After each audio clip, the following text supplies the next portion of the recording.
So we're going to start by making the dough for the butter tarts first. That's the component that actually holds all that gorgeous filling in place. So to start with, to our mixing bowl, we're going to add 180 grams of all-purpose or plain flour and a 1/4 teaspoon of salt. And then I'm also going to add a tablespoon of white sugar to that.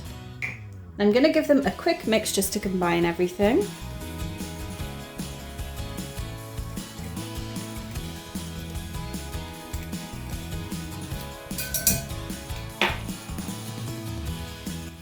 And then next I'm going to add 125 grams of plant-based butter. Now this butter is cold as well. That's the temperature that the butter needs to be to make the dough so that it'll come together nicely. So let's dump all of this in. And then I'm going to start to mix that in. Now you can do this with a mixer, you can do it with a wooden spoon, a little whisk like this, or you can do it by hand as well. And what we're looking for is for it to form large crumbs. And then to that we'll add our liquid to bring it together into a dough. So now you can see the large crumbs starting to form. We've still got some large chunks of butter as well, so you just want to give those a bit of a smash with your fingers and then continue to mix everything together. So next we're going to add our white vinegar, which is a teaspoon of that, to 3 tablespoons of cold water. And then we're just going to add a little bit of a time and start to form our dough. So I'm just doing this by hand again. I find this is easier to do by hand. You're just kind of bringing everything together. You can see already that it is starting to combine nicely now. So we'll go ahead and add a little bit more of the mixture.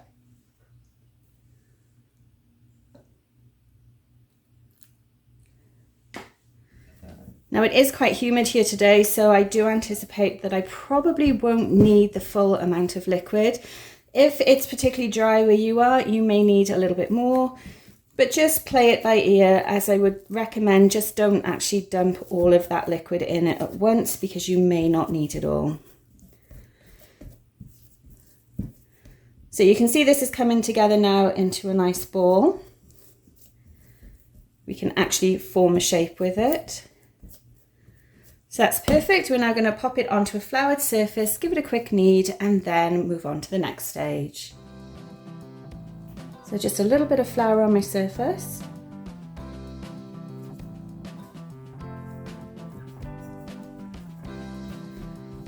This will just help to bring it all together.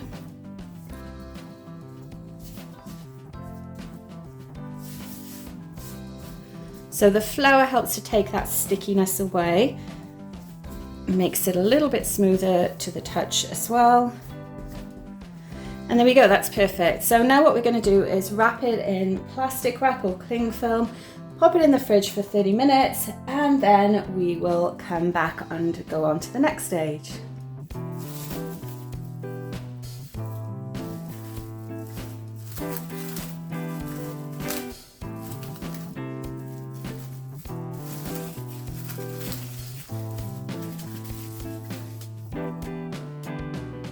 Next, I'm just going to quickly grease our baking pan in preparation for the tarts.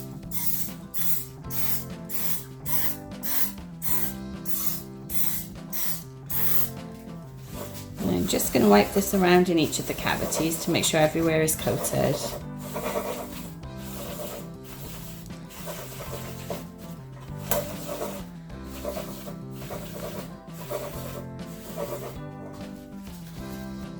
So while the dough is finishing chilling, I've just turned my oven on to preheat it to 375 degrees Fahrenheit. We've greased the muffin pan as well. Now we're going to go ahead and make the filling for the tarts. So for this, I've melted 56 grams of plant-based butter,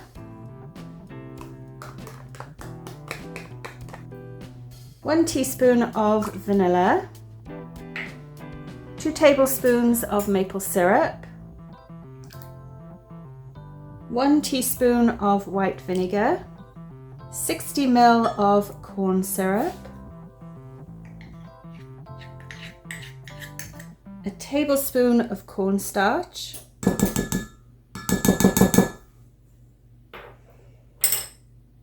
And then 125 grams of brown sugar.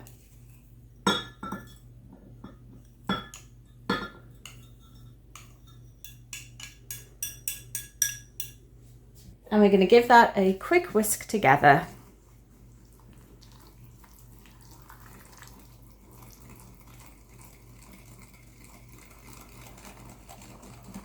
Now you want to make sure you're whisking out any lumps of the brown sugar, and you want everything to be nice and smooth. So give it a whisk for about 30 seconds.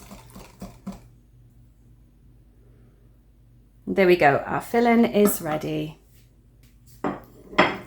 So our dough is nice and chilled, it's firmed up a bit as well. So all we have to do now is unwrap it, pop it on our floured surface, and then we're going to give it a quick knead before rolling it out. Now you don't want to knead it too much because we don't want to heat this up with the heat of our hands. So you're just softening it a little bit to help it roll out better.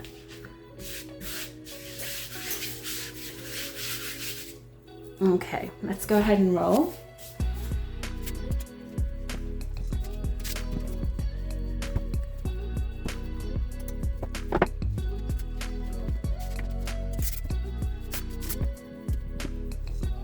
Okay, that's a good shape for now. What we're going to do is make our cuts, and then any scraps we'll roll back up and recut. For this I'm using a 4-inch circle cutter as well. We'll just go ahead and cut as many as we can.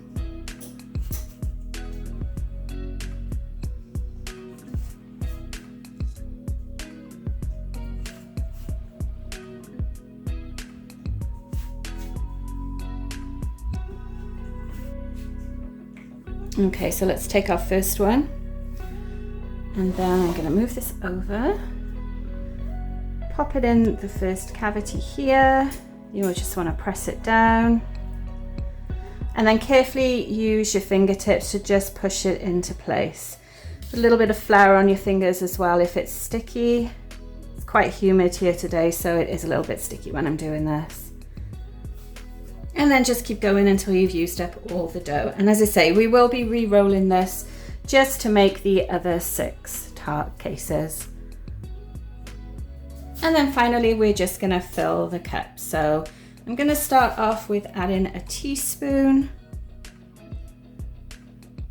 The mixture is quite thick, so we'll do a little bit at a time. It's not quite thin enough to pour.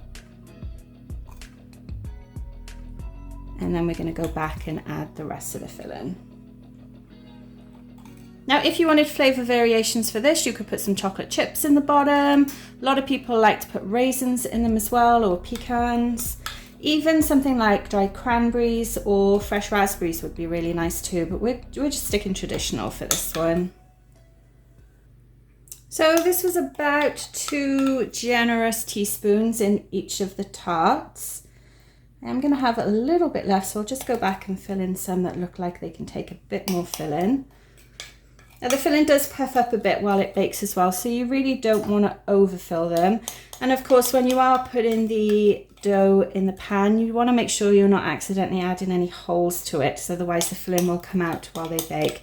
And then that just makes a huge mess, which is hard to release from the pans. Okay, last bit.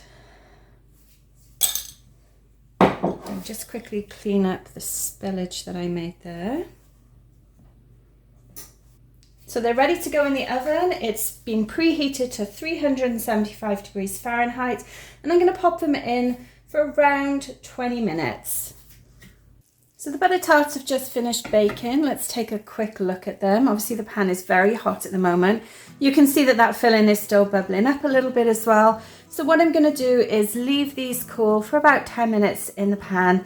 Then I'll carefully remove all of the butter tarts and pop them on a cooling rack until they've cooled completely. Now you can see that the liquid sort of firmed over a bit, but it does still have a little bit of a jiggle. That's just the way we like butter tarts. If you like them firmer, you would bake them for longer, and if you like them runnier, you would bake them for less time. Totally personal preference here, so I'll let you decide what you prefer for your butter tarts. So the butter tarts have cooled enough now that we can actually go ahead and remove them. So what I'm using for this is just a spatula to tease them out.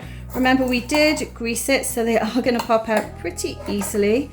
Still a little bit warm at this stage as well, but there's our first look at our butter tart. Now I think it's really nice sometimes when the filling just kind of runs over a little bit and you get that crustiness on the outside.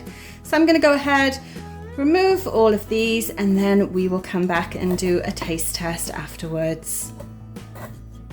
So I'm just going to quickly bite into one of these so you can see what the texture is like inside. Close up first, of course, though. Nice glisten to the filling, golden color of the pastry as well. These look great, so let's do a quick bite. So lovely flavor to it. You can see inside you've got that nice ratio of the pastry at the bottom, filling in the middle as well. The filling is ever so slightly soft, and like I said, if you want it more runny, then you would just simply bake this recipe for slightly less time. But I think these turned out great and definitely perfect for Canada Day celebrations as well. As always, the recipe is going to be linked in the description below, so make sure you check that out. Let me know in the comments if you've tried butter tarts before and what your preference is for the filling. Do you like runny? Do you like firm? Let me know, I'd love to hear from you. As always, thanks for watching, and I'll see you on my next bake along. Happy Canada Day!